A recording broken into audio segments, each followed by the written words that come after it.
I want to share some information that helped me with my PTSD claim.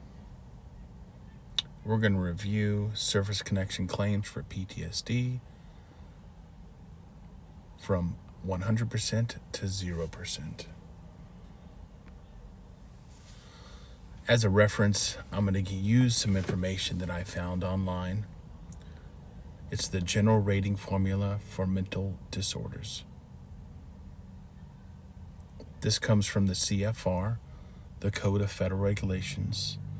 It's open to the public. You just got to go find it. Starting at 100%. Total occupational and social impairment due to such symptoms as gross impairment in thought processes or communication, persistent delusions or hallucinations, grossly inappropriate behavior, persistent danger of hurting self or others, intermittent inability to perform activities of daily living, disorientation to time or place, memory loss for names of close relatives, own occupation, or own name. 70%. Occupational and social impairment with deficiencies in most areas such as work, school, family relations, judgment, thinking, or mood due to such symptoms as suicidal ideation, obsessional rituals which interfere with routine activities, speech intermittently illogical, obscure, or irrelevant, near continuous panic or depression affecting the ability to function independently, appropriately and effectively, impaired impulse control, spatial disorientation, neglect of personal appearance and hygiene, difficulty in adapting to stressful circumstances, inability to establish and maintain effective relationships. 50%. Occupational and social impairment with reduced reliability and productivity due to such symptoms as flattened affect,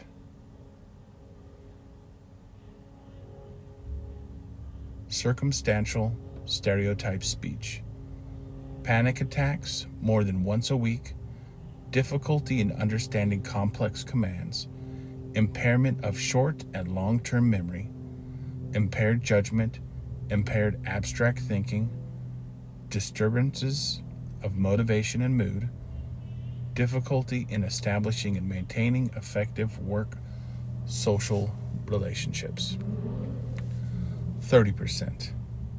Occupational and social impairment with occasional decrease in work efficiency and intermittent periods of inability to perform occupational tasks due to such symptoms as depressed mood, anxiety, suspiciousness, panic attacks, weekly or less often, chronic sleep impairment, mild memory loss. 10%. Occupational and social impairment due to mild or transient symptoms which decrease work efficiency and ability to perform occupational tasks only during periods of significant stress or symptoms controlled by continuous medication. 0%. A mental condition has been formally diagnosed, but symptoms are not severe enough either to interfere with occupational or social functioning or to require continuous medication. Here are the steps I would take when submitting a claim for PTSD to the VA. Step 1. Sign up with the VA. This is going to allow you to have access to your VA account and information, banking information, address, phone number. It'll also allow you to track your claim status. most important, keep your contact information updated. You don't want to be in the middle of a claim and you're moving or changing your phone number and the VA is trying to get a hold of you, because they will close your claim if you're unresponsive. Step 2, complete a VA form 21-0966.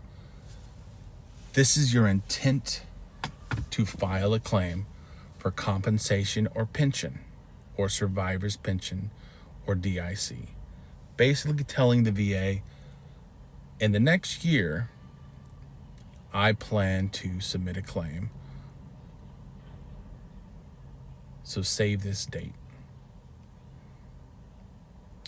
Basically, if you submitted this intent to file and then 9 months later submitted your claim, and then 9 months after that, your claim was completed, your service connection payment would be back paid to the date of this intent to file when it was received by the VA. So that would be 18 months worth of back pay. This just gives you kind of time to gather your evidence, talk to your doctors, figure out what you're going to claim, and if it's even reasonable to claim it. Step 3, learn about the condition you're going to claim. Research online, document relative information, talk to other veterans, learn the signs and symptoms of your condition. And if you're going to claim something, it has to have started in service. It has to have a link to something in service, either an environment, a chemical, some sort of evidence in your medical records that supports the claim. And you need to know what you're claiming. For instance, if I was only seen for depression during military service, and then I applied for PTSD, I may not get it. I may get a service connection for depression.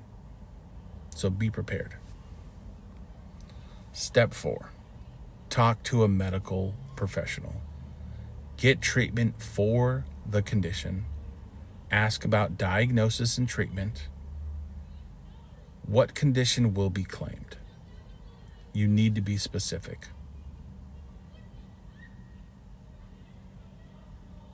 If I had anxiety during service and then I put in a claim for depression, it would probably be denied.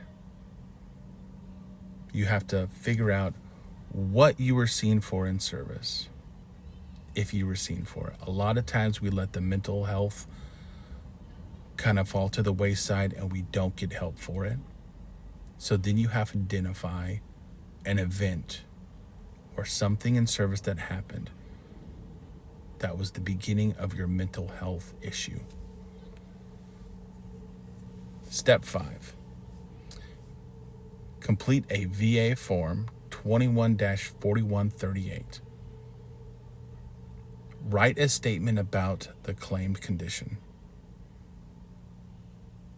Document the frequency and severity of the condition. Document how the condition affects parts of your life. For example, this condition started during military service and has continued since the event or injury in service. If you complete this form, this allows you to speak to the VA rater and explain what you're claiming and how severe it is. Otherwise, they only have the notes from your doctors. They don't have anything from you. Explain your condition. But before you do, be educated about your condition. Step 6, complete a VA form 0781.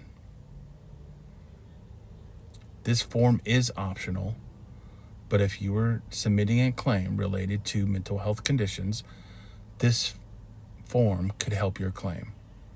They use the information you provide to help identify events, records, and other evidence to support your claim. This is important. Now, the combat veterans can just label combat, Iraq, Afghanistan, PTSD, right? I was shot at, blown up, watched my friends die.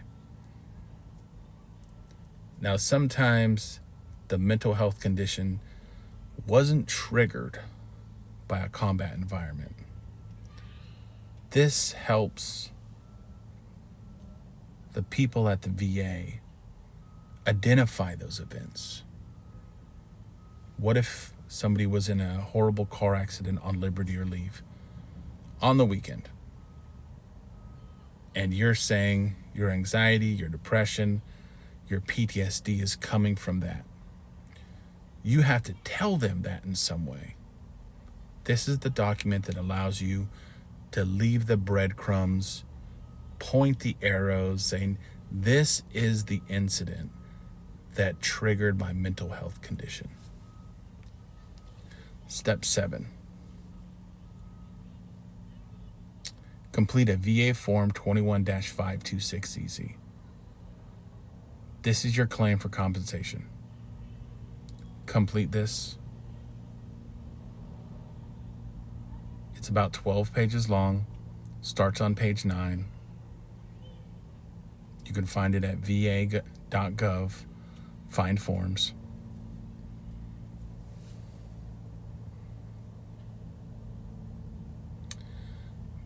Most important thing, list your claimed conditions and locations of treatment since service.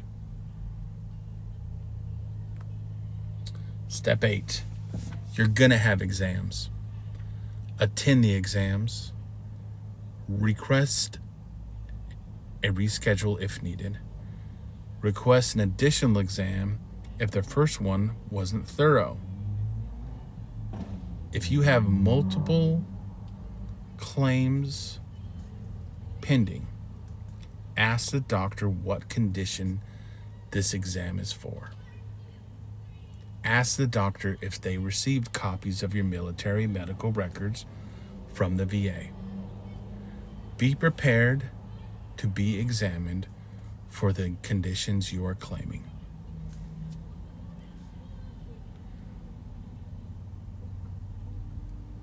Before you walk into that doctor's office, before you get off that bus or out of your car, you need to be preparing like you're preparing for an exam. Be careful with your words. Be careful with your actions. Be as honest and straightforward as you can. Because by the time you get to your exam, this could be 3, 4, 6 months into your claim process. And if you mess it up, it could take another 6 months to get there, if not longer, by the time you get your rating back. All I can say is be prepared.